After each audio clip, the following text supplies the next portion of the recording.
Hi, everybody. Thanks for joining. We won't start until a minute or so past, just to let everyone finish off their previous meetings and join us.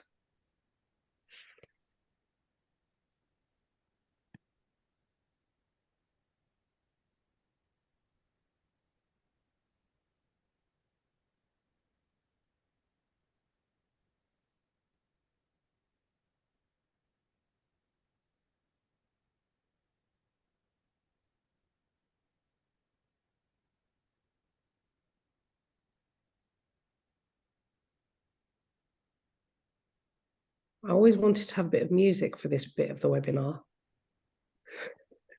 Like some lift music. Yeah, exactly. I joined a webinar recently run by someone else and they had Coldplay, which I thought was quite cool. Bit controversial though. Not everyone likes Coldplay. That's true, actually. Maybe the opposite of cool. Universally people love. That's one of their best. One of my favorites. Yeah.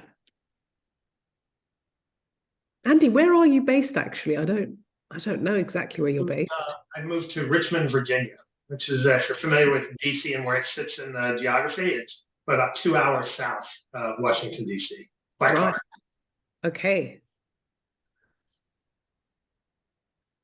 This was after living in DC for 30 plus years. Just got out of it a bit. Okay, it's 1 past, so I think I'm gonna just kick this off.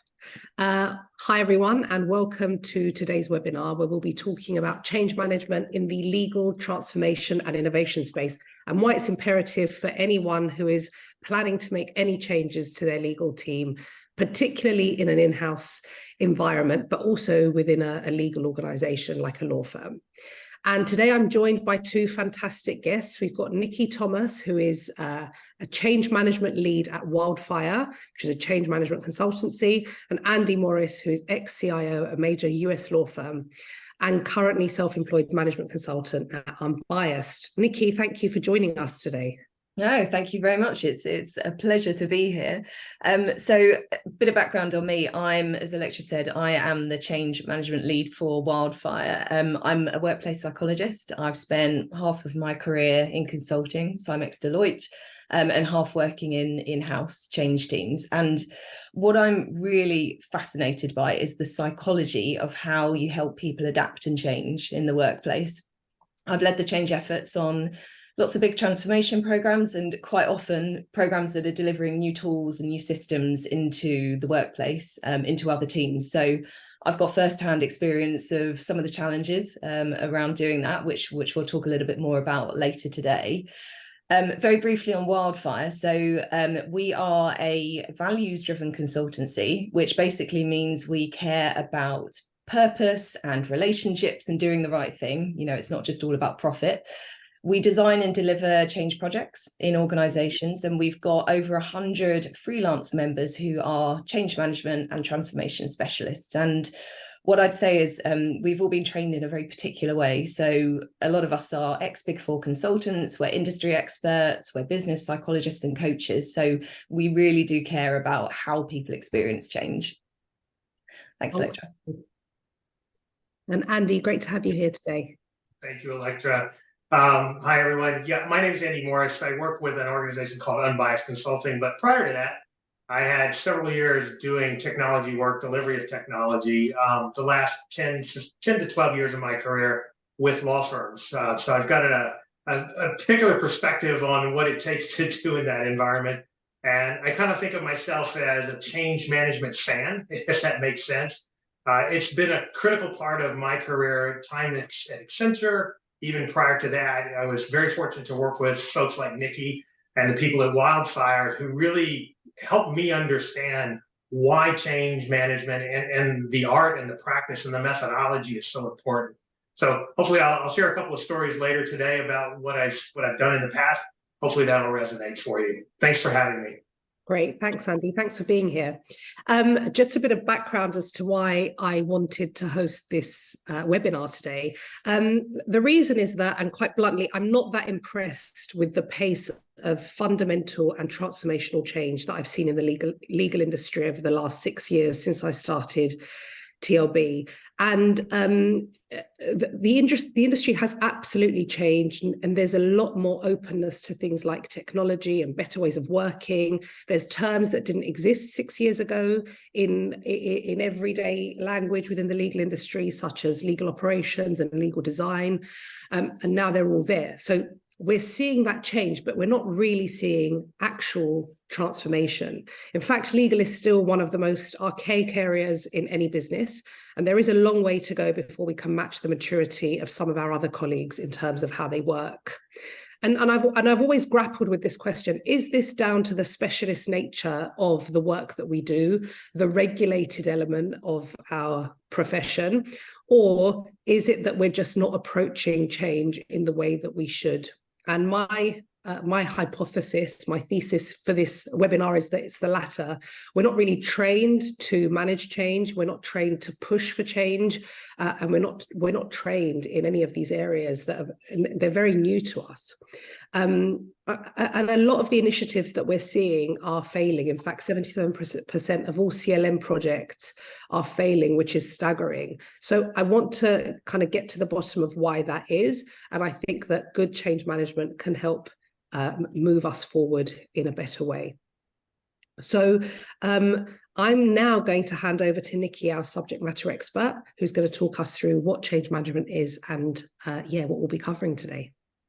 Great, thank you, Electra. So I'm curious just to hear a little bit about your experience of change within your organisations, and what's your level of understanding around change management, because I think that'll help as we go through the content of today. So we're going to start with some quick fire polls.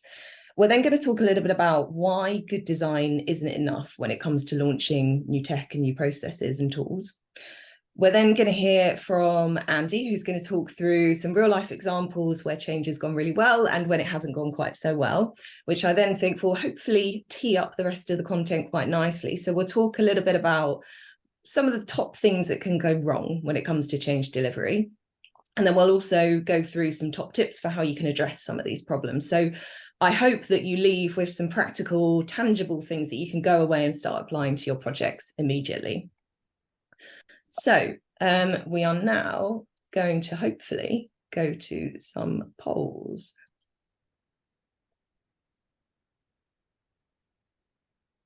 Right, question 1, how much change has your organisation been through in the last year?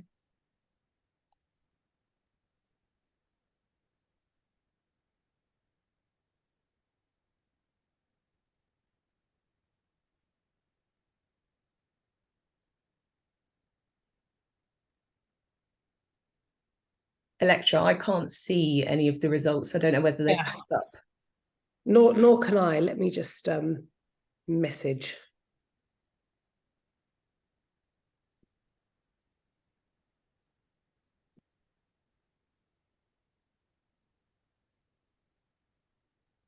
Sorry, everyone.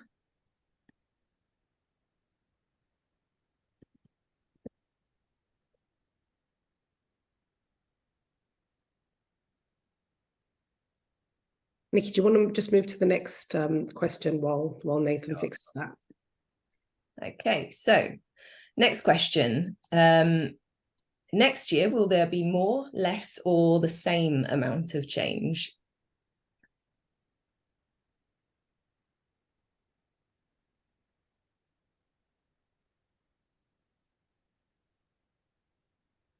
Sorry, we're actually having a bit of a glitch with showing everyone the results, but we are collecting them in the background, so we'll present them shortly. Okay, fab. So third question, what has your experience been of change in the workplace? Oh, there we go. I don't know if you can see.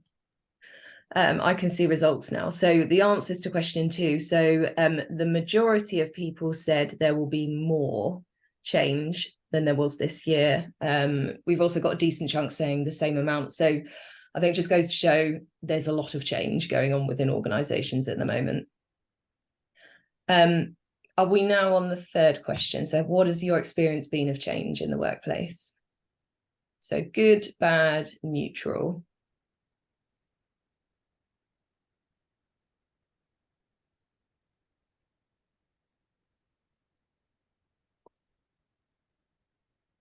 Again, I'd be expecting there to be a bit of a mixture across the three of those. Yeah, so pretty much 50-50 split between bad and neutral. Some people saying good, which is a good sign. So change can be done well in organizations. We got question 4 now. So are people engaged with and inspired by change in your organization? Yes or no?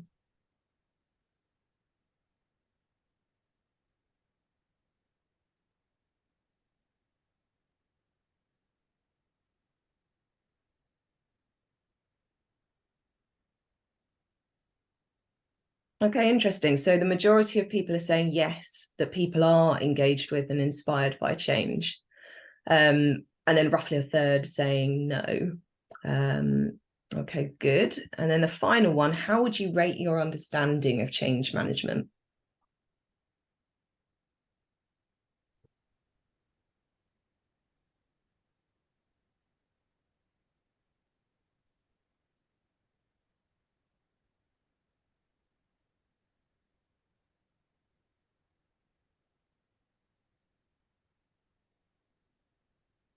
Okay, so again, we've got quite a mixture. So some people saying good. We haven't got anyone saying excellent. So good, average, and some people saying low as well. So that's just useful context to know as I go through this, the content of the webinar today. So thank you very much for just bearing with us and going through those questions. So we're going to start by talking about the basics of change. So what is it? Why is it so important? So when we talk about change, it is in very simple terms, just people doing things differently. Quite often people think it's all about comms and training, which that is an element of it, but that's not everything. And unfortunately, even if you have the best designed tool in the world, you are likely to get people refusing to use it if you don't think about how you're going to manage the change. And people quite often think of change management as this dark art, or, you know, it's a bit fluffy, but it's actually very tangible, it's very methodical, and it's very structured.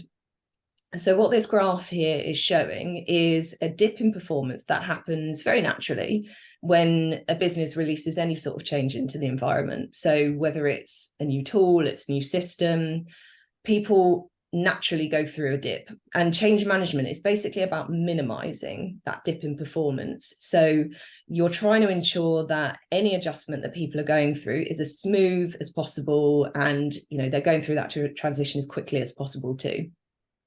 And there's research to back this up. So Electra mentioned the CLM piece earlier, you know, number of projects failing.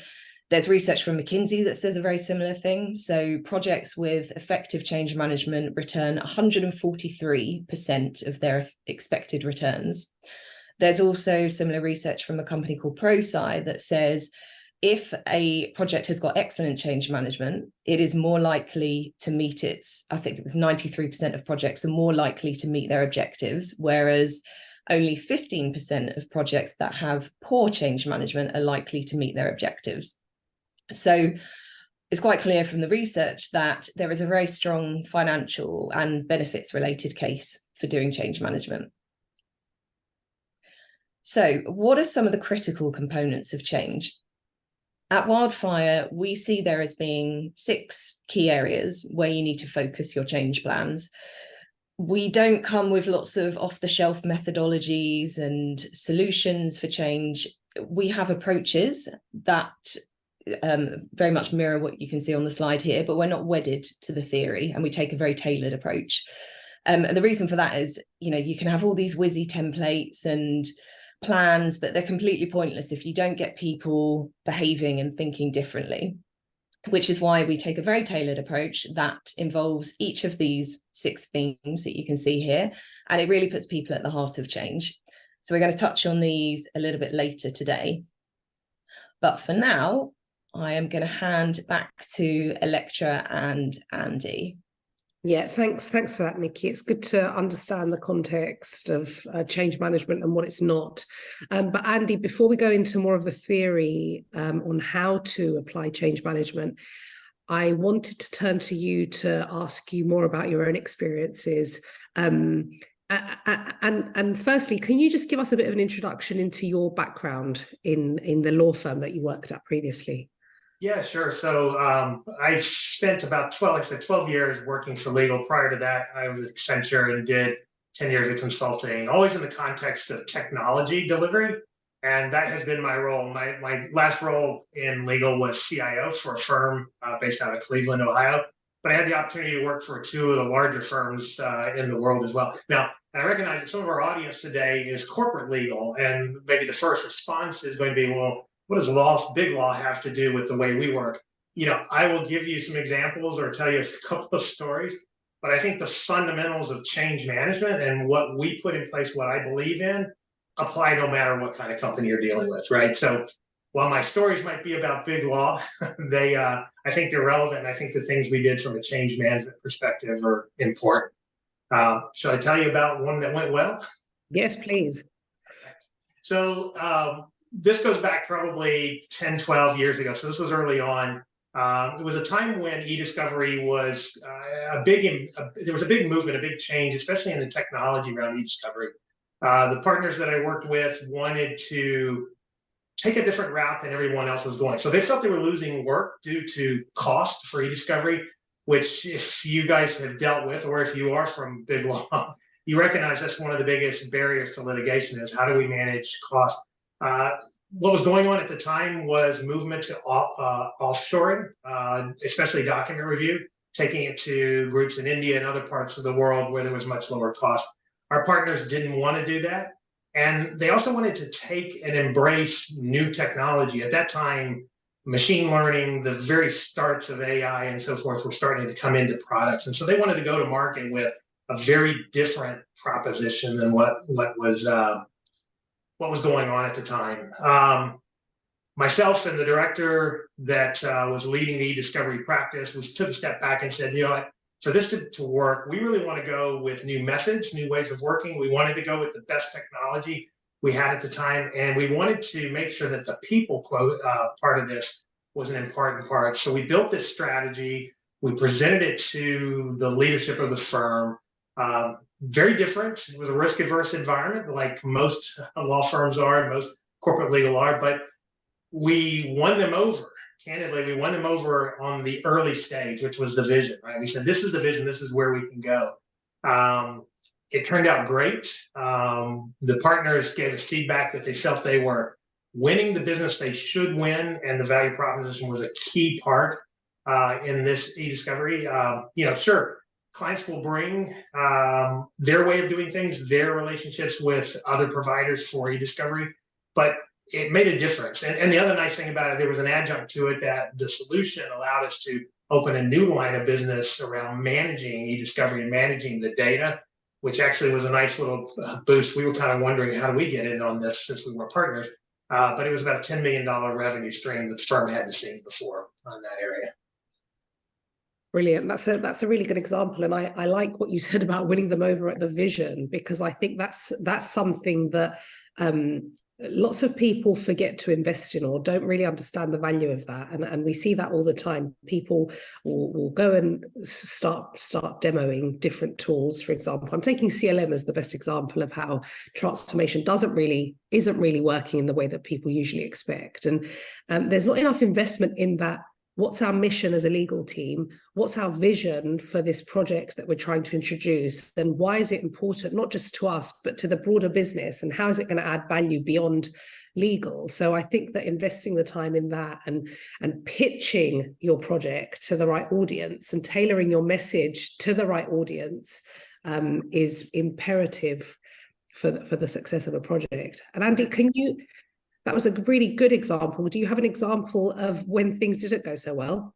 Yeah, I do. I want to tag on to what you were talking about, the vision and so forth, because that was key, and we got buy-in. But I think there were three other things that were really important to the success that I'd like folks to appreciate. Because as Nikki said, there are methodologies and so forth out there, but for us, getting that vision and strategy right was number one.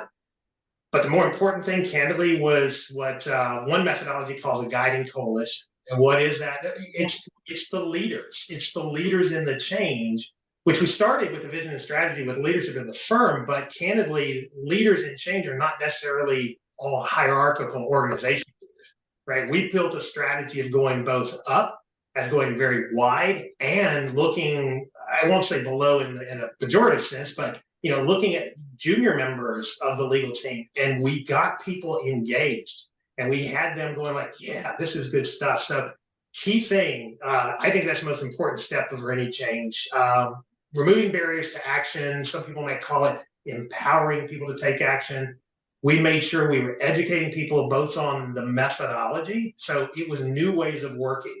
So we wanted to shake it up and say, let's not just do the same thing everyone else is doing. Let's actually apply the way of working that this technology supports. So there was training and education there.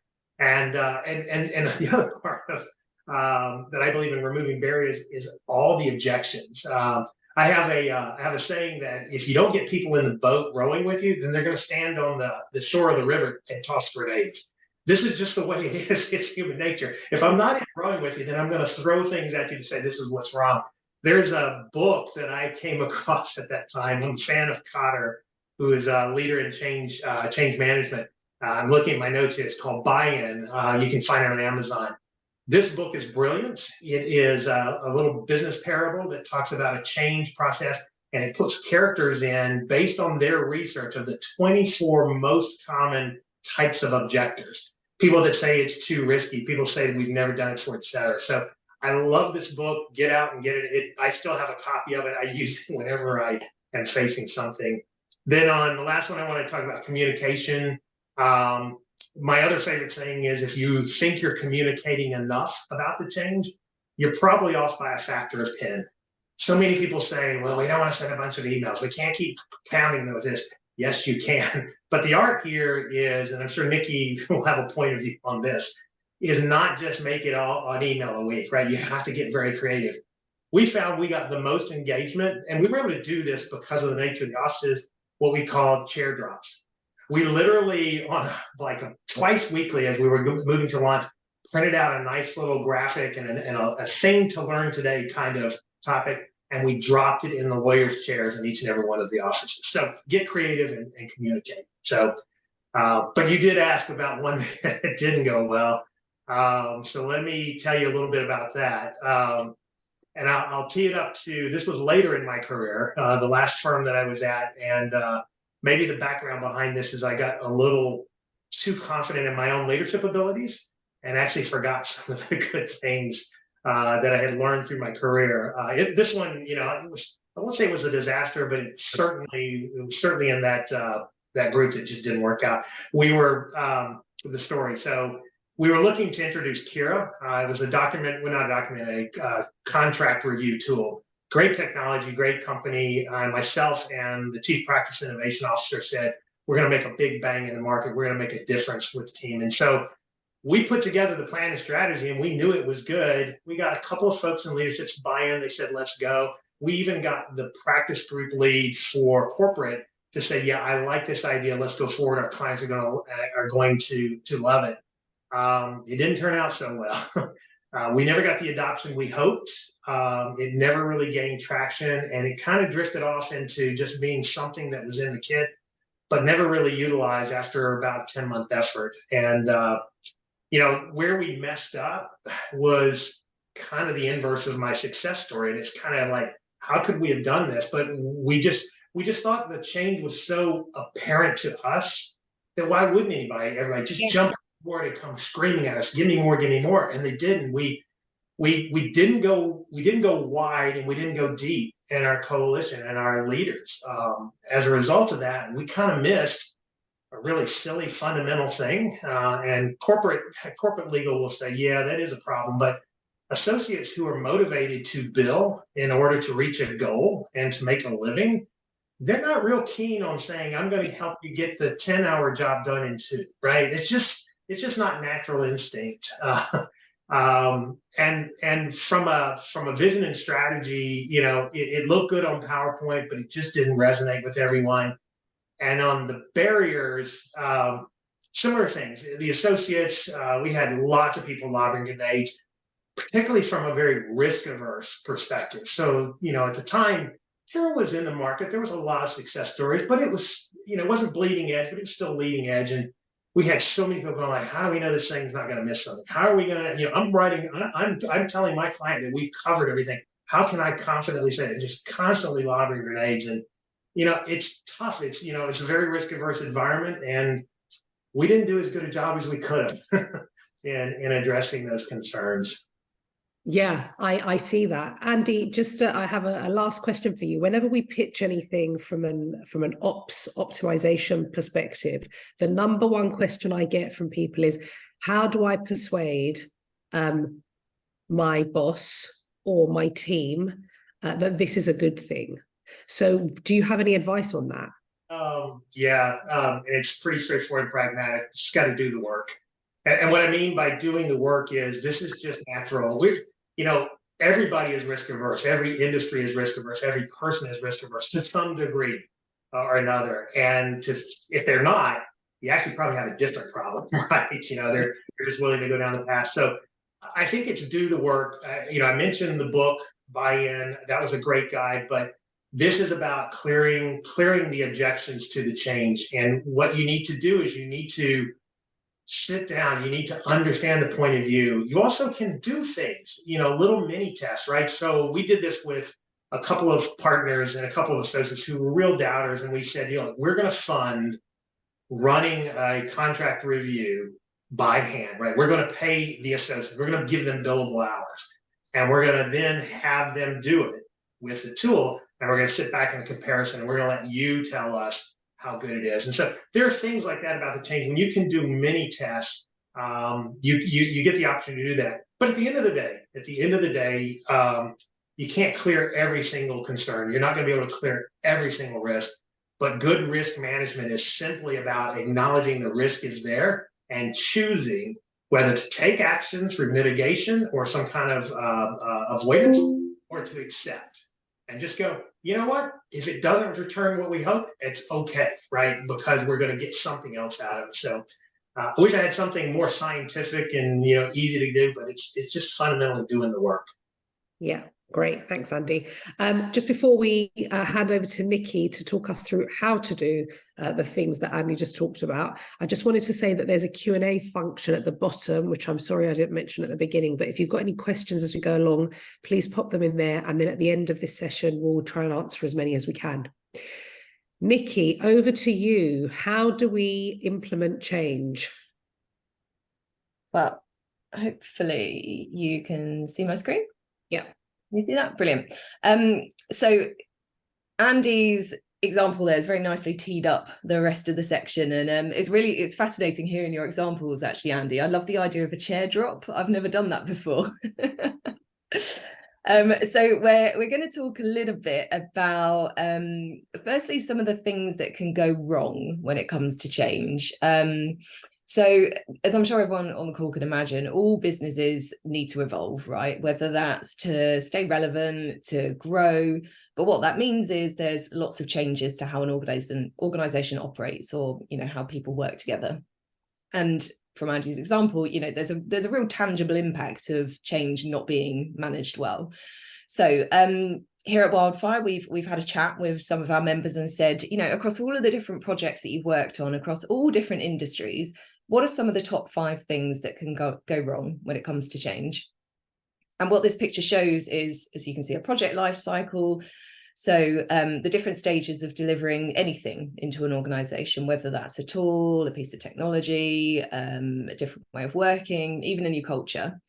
So anytime you launch something new, there is an impact and risk involved from a people perspective.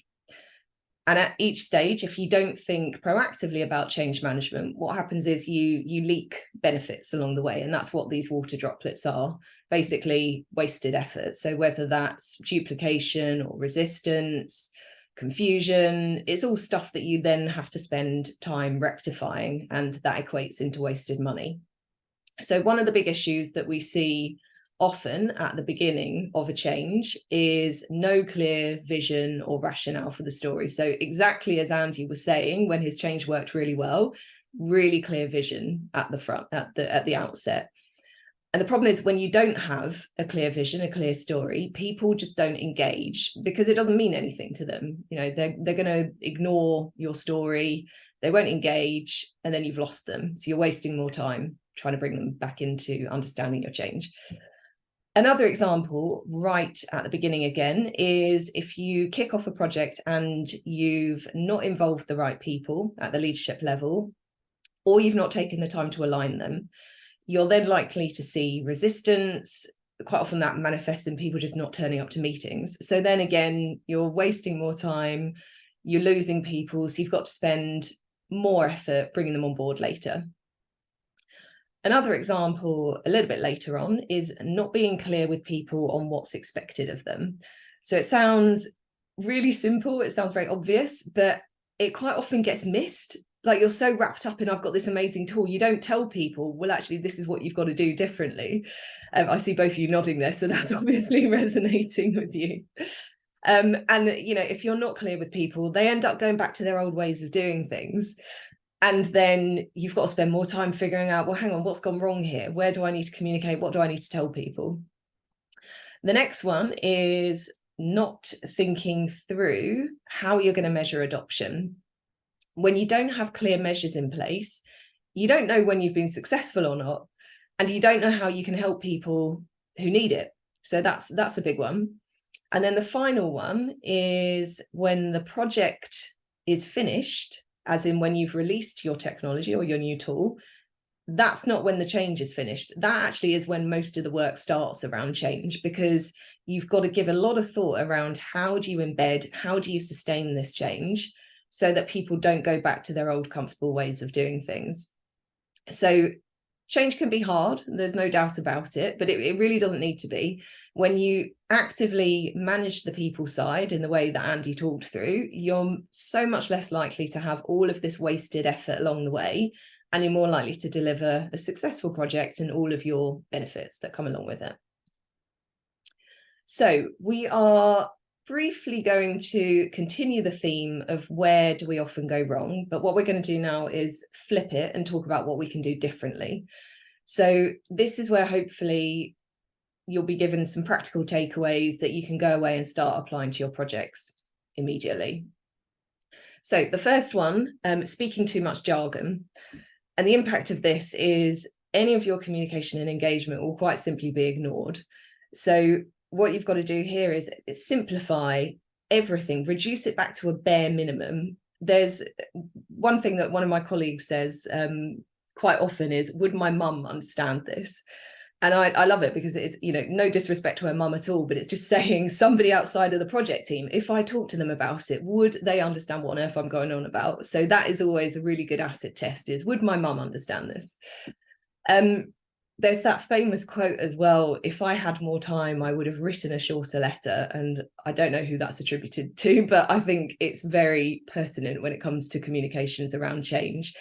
It's what I think whenever I see PowerPoints that are just full of words and they're so dense, and you think anyone who's looking at this, there's so much to take in, that actually when you take time to really sit down and simplify the message and think about something that's going to be really clear, easy to digest, you've maybe tested it on your friends and family, that's really going to help you to land your change. The second one, areas where we see things going wrong, is not taking the time to step into people's shoes. So the impact of this is people don't feel connected to your change, you know, they don't feel invested in it. It's all about taking the time to understand, well, what's in it for me? If you think about Apple as an example, they don't sell their technology. They've done so much work thinking about what's the experience we want to create here, what's important to people. So that understanding what motivates and drives your users is really important. And it's very simply just going out and talking to them. And that's actually something that I spend so much time doing as a change person, is just going out and talking to people. And I remember back in 2013, when I was working at Openreach, iPhones were still relatively new. They weren't, I don't think everyone had them in the way that people do today. And I was on a project which was rolling out iPhones to the Openreach engineering workforce. And all the leaders just assumed that people would be super excited about getting this fancy new bit of kit. But actually, me and the change team went out and started speaking to the engineers and found that not only were people still using paper and pen, which just blew my mind when they've got laptops, so many people were just very comfortable with the way they do things. You know, I use my laptop, I don't want an iPhone, I don't need an iPhone. What's important to me is actually being competent at my job, being able to, you know, do things in a way that makes sense to me. And, you know, some people were very excited and were very tech savvy, but there were an equally huge number of people that weren't excited about this change at all. So we knew that we were going to have to put a lot of support in place to enable them to do their jobs well and accept that they were going to be working with iPhones. So what we ended up doing was putting super users in every single team. So every single team had somebody there supporting them with troubleshooting, getting up to speed, you know, supporting training.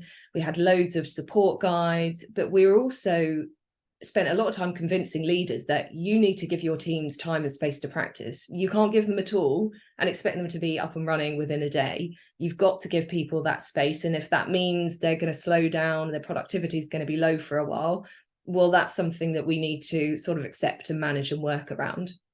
So I think what made the difference there, and it ended up being a very successful launch, was we really took the time to step into people's shoes and understand what was going to be useful and helpful to them. So the third one is not making the user the hero. So very much related to the previous example, but and we kind of touched on it briefly, but quite often it's all about you as a project team, your amazing new technology and tool that you're going to deploy. And, you know, it's got all this great functionality and it's got an amazing user interface. But actually, people don't care about that. They want to know, how's it going to make my life easier? What do I need to do differently? So the important thing here is to spend time thinking about what's important to your end user. So how's it going to help them do their job more effectively? You might create something that does like a day in the life of, to talk through, how's my day going to be different? What stays the same? What's going to be different? What's expected of me? So you're making the user the hero of your story. Now, the fourth tip is about not having sponsorship throughout the business. And Andy talked a fair bit about this and the importance of this. And I really do think this is a critical one. So when you don't have everyone singing from the same hymn sheet and there's no credible voice that's leading the way, it's just not going to work. So as Andy was talking about, you want to build that coalition of people at all levels of the organization. You want to have influential people championing your change, because there's a lot of psychology around influencing people, and people listen to people who are similar to them. So you want your leaders at the top talking, communicating, engaging, but you also need people who influence their peers championing the change as well. So building that network of champions, and I've gone slightly off topic here, but it's also part of this here. But in terms of senior leaders, anything you can do to make their life as easy as possible when they are communicating is going to save a lot of time. So one of the things that I've spent most of my time this week doing on my current client is drafting talking points and emails for very senior leaders to just adapt and send out to their teams. You know, we get so many emails. It's a very busy, very noisy environment that a lot of us work in. So if you've got something that's being crafted already that you can help your leaders with, that's really going to help and support the change. And then the final tip is around conducting a thorough impact assessment. So if you don't do this, it's actually very hard to create a tailored change plan, because you don't understand the nuance of how people are going to be impacted by your change. An impact assessment sounds quite technical. It's really not. It's actually one of the most important things to do when it comes to change, particularly when you've got new technology that involves people having to work differently or do things differently. So what you do here is very simply, you go out and you speak to representatives from the teams that are going to be impacted, and you talk them through, this is my new technology, this is how we expect it to land in your organization. Well, let's think through in a very structured way, what's going to be different from a process, from a technology, from a ways of working, from a behaviors perspective. And the reason you do this piece of work in partnership with representatives from the teams that you're impacting is because they are the people doing the work day to day. And quite often I've been on project teams where you're sort of in a bit of a bubble and you're not actually thinking about how is this going to impact on people and actually change how they work day to day. So these people will be able to tell you, right, this tool is going to impact on this process here, or, you know, we do things in a certain way here, so you might have a little bit of resistance. Or they might tell you, actually, there's going to be loads of support for this. This is a really positive change. So you're collecting all of these data points that then allows you to craft a change plan that's really going to support people in the right way. So you're going to know where your hotspots are, where you need to do additional training, or where you might need to communicate to draw attention to certain things. So as I said earlier, change management is very structured, it's very methodical, and this is really a good example of that. Bringing all of that data in to inform a change plan that's really going to support people through your change. So I think that is basically the end of my content now.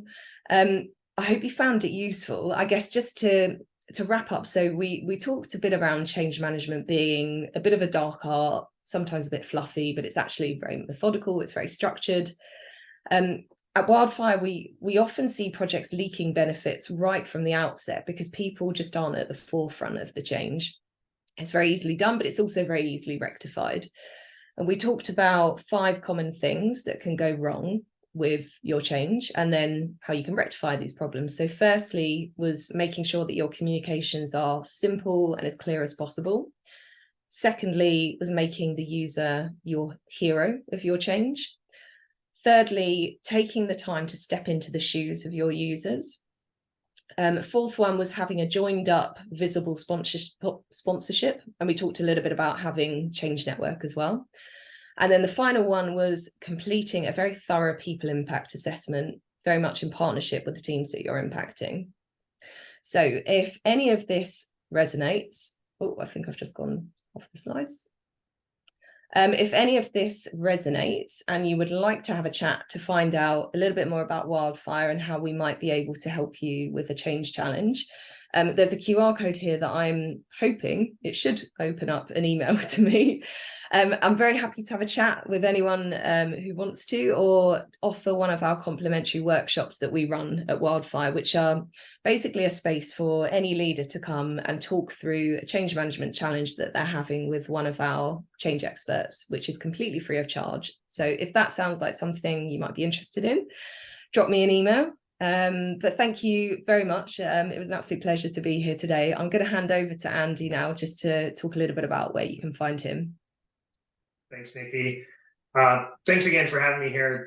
Hopefully the stories I shared resonated, give you a little insight. I do want to build on one thing Nikki said. You know, she said change management is not a dark art. It's not this mystical thing. That's truly the case. And what I've learned from working with folks like Nikki and the folks at Wildfire and other change management practitioners is when you really engage in it, when you really begin to apply this to your efforts, you're going to go, it just makes sense. I mean, honest to gosh, it is so practical and so pragmatic, but it's the things we don't think to do. At least I didn't. From early on in my career, I just didn't realize that how important it is. And I can't stress enough. So if you'd like to chat with me about things, I'd love to talk with you. Unbiased is a group of senior advisors. For the most part, all of us are former senior executives, COOs, CIOs, other CFOs, et cetera. We spend our time working with law firms and corporate law, really focused on helping improve operations and delivery of service. In my context, I have a focus in technology, so I'm really about how the technology teams deliver better service to the people they support, but also looking at how they build solutions that benefit not only the people utilizing them, but also their clients, whoever those clients might be, internal or external. So if you'd like to have a chat, learn a little bit more about what we do, or just learn a little bit more about what I've done in the past, I love sharing stories. Just give me a shout. Thanks, Andy. And thanks, Nikki. That was absolutely fascinating. I'm so bought into the whole ideology behind change management, and it's very closely aligned with design thinking principles, which underpins everything we do at TLB. And taking that user-centric approach when you're doing anything, when you're managing a change, or when you're introducing anything new, even as basic as a small process, small things might have a huge impact on people and how they feel. So yeah, taking that user-centric approach is key. We've got a question from David. I'm working on a project implementing a new practice management solution. The existing one is end of life, so there is no choice for all in the firm. They have to change. My concern is that senior management feel that because staff have to adopt the new tech, it won't be a problem. I'm not so sure. Can you give any tips on this situation? Andy, you're nodding and smiling, so I'll hand that over to you. Yeah, I imagine Nikki's going to build on this, but my first piece of advice is don't use the fact that they have no choice as your lead in your vision. That is so I faced this 3 times in my career. Exact same scenario: end of life, major application, practice management solution, document management system, whatever. And to lead with "you got no choice, get on board" is not going to carry the day. People will actively resist the change simply because you didn't do all the things that Nikki walked through, and I think hopefully the examples I shared. So treat it as if it's something they don't have to adopt, and you need to win them over, and exercise all the things we've talked about: getting the leaders in place, walking in their shoes, making sure they understand what their role is in the change, and what they're going to need to do to adopt it. So yeah, my piece of advice: don't use the must as the lead. Yeah, I mean, I couldn't have said it better. I was nodding vigorously as you said that. I mean, you'd be surprised, even when people have to do things, you'd be surprised at the workarounds people find just to resist and, go back to their old ways of doing things. So yeah, I mean, everything you said, Andy, completely resonated with me. I think it's getting leaders to understand that actually that isn't the case. And, even if people are complying, how are they feeling about it? You'll end up, that manifests itself in, absence and people leaving and, morale dropping. So there's much wider repercussions to just assuming that people will adopt a change, and actually spending the time up front with leaders to think about, how can we sell this, and, put ourselves in the shoes of people. What would I want to hear if I'm being told there's something new here that I've potentially got to use? So yeah, it's just doing that work up front. I'll throw in one other maybe more tangible tip, and this gets into my theory of getting people in the boat, otherwise they lob grenades. Establish a user acceptance committee for this new solution, or not committee, group, as soon as you can and early on in the project, and work with them to build with them. Not only they're going to be the people in the early testing, understanding how does this manifest in the change of the way they work, but also become your super users and your champions, right? So give them some ownership in the project, empower them to be cheerleaders for the project, and do it early. Don't do the typical wait until everything's ready to go and let's spend the last 3 weeks testing. Bring them in today. Give them a role today. Have them, Nikki's point on impact assessment, have them play a role in that, et cetera, et cetera. So yeah, getting the messaging right, but also this is a way to also build that coalition or get those people involved. And that one's very practical. That one worked really well for me in one instance. Yeah, that's a great example, because it's more than involving people, it's getting them to own the change, and it becomes their change, right? Exactly.